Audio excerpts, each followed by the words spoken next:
Good evening. എല്ലാ പ്രേക്ഷകർക്കും ഒരിക്കൽ കൂടി ഈവനിംഗ് മലയാളത്തിലേക്ക് സ്വാഗതം. തൃശൂർ കുന്നംകുളം കസ്റ്റഡി മർദ്ദന കേസിൽ പ്രതികളായ പോലീസുകാരെ പിരിച്ചുവിടാമെന്ന് നിയമോപദേശം. സംസ്ഥാന പോലീസ് മേധാവിക്കാണ് നിയമോപദേശം ലഭിച്ചത്. അതിനിടെ മർദ്ദിച്ച 4 പോലീസുകാരെ സസ്പെൻഡ് ചെയ്യാൻ തൃശൂർ റേഞ്ച് DIG ശുപാർശ ചെയ്തു.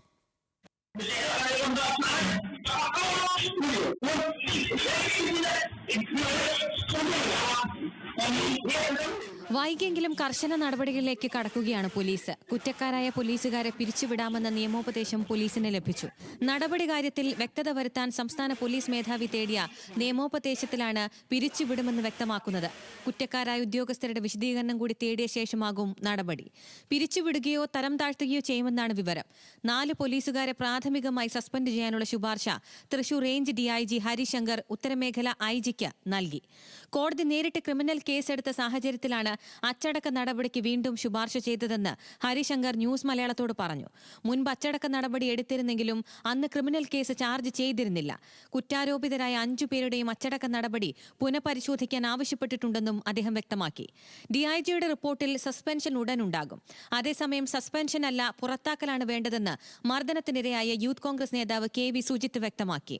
ഒട്ടും ഞങ്ങൾ സംതൃപ്തനല്ല. കാരണം സസ്പെൻഷൻ അല്ല നമ്മുടെ ആവശ്യം. അവരെ ഈ 4 പേര് കൂടാതെ ഡ്രൈവറായിരുന്ന ഷുഹൈർ എന്ന് പറയുന്നൊരു ഉദ്യോഗസ്ഥനുണ്ട്.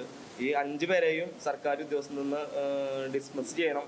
പിന്നെ അവർക്കെതിരെ തക്കതായ നടപടി എടുത്തുകൊണ്ട് കേസിനെ വിധേയനാക്കണം ആണ് ഞങ്ങളുടെ ആവശ്യം. അതേസമയം വിഷയം ഏറ്റെടുക്കാൻ വൈകിയെന്ന് സ്വയം വിമർശനം നടത്തിയ മുൻ KPCC അധ്യക്ഷൻ K സുധാകരൻ VD സതീശനെ വിമർശിക്കാനും മറന്നില്ല. ദൃശ്യങ്ങൾ പുറത്തുവന്ന ദിവസം മുഖ്യമന്ത്രിയുമായി ഓണസദ്യ കഴിച്ച പ്രതിപക്ഷ നേതാവിന്റെ നടപടിയെയാണ് സുധാകരൻ വിമർശിച്ചത്. ഞാൻ ചെയ്യില്ല, മോശമായി പോയി. എന്നാൽ ഇതുവരെ പ്രതികരിക്കാത്ത മുഖ്യമന്ത്രിക്കെതിരെയായിരുന്നു VD സതീശന്റെ വിമർശനം. മുഖ്യമന്ത്രി ഇതുവരെ വാതുറന്നിട്ടില്ല. അദ്ദേഹത്തിന്റെ വകുപ്പിന്റെ കീഴിൽ നടന്ന ഏറ്റവും ഹീനമായ ക്രൂരമായ ഒരു സംഭവമാണ്. മുഖ്യമന്ത്രി ഒരു ഫേസ്ബുക്ക് കുറിപ്പ് പോലും ഇട്ടിട്ടില്ല.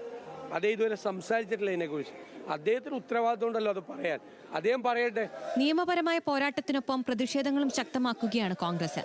മർദ്ദിച്ച CPO ശശിധരന്റെ തൃശൂർ തൃക്കൂരിലെ വീട്ടിലേക്ക് യൂത്ത് കോൺഗ്രസ് ഇന്ന് പ്രതിഷേധ മാർച്ച് നടത്തി.